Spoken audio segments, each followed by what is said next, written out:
What do you do when you've got too many tomatoes, and also only tomatoes?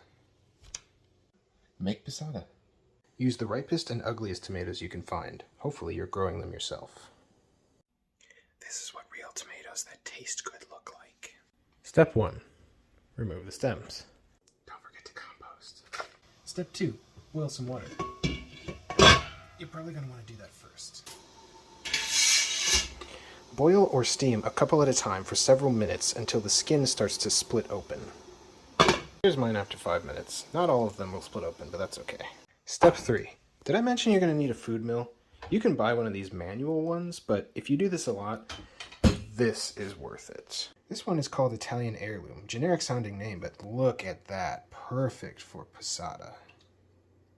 Slice the tomato into pieces that will fit down the chute, and then let the machine do the work.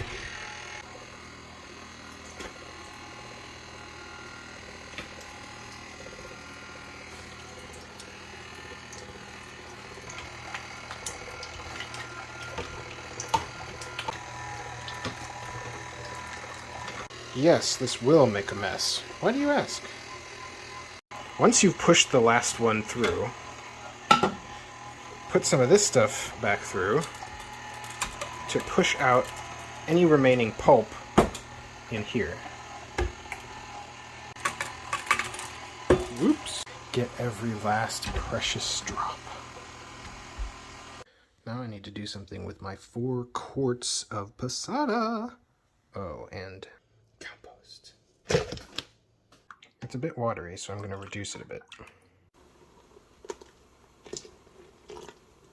Meanwhile, I've got jars upside down in an inch of simmering water and lids. Almost. That looks pretty good.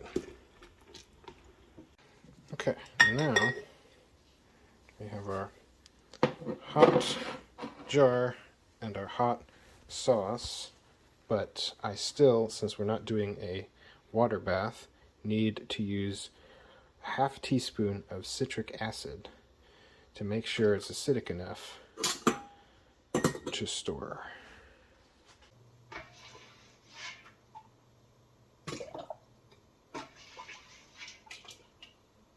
Since we're not doing hot water bath canning, these have to be hot and sterile as well.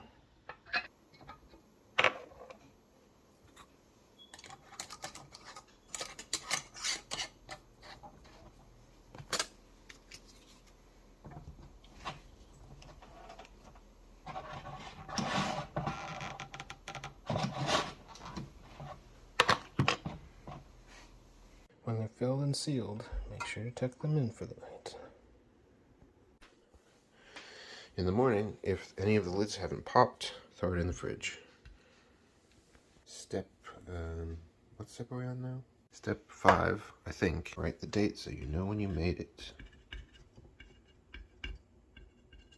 And there you go, tomato puree that can be used as the base for any sauce, soup, or salsa.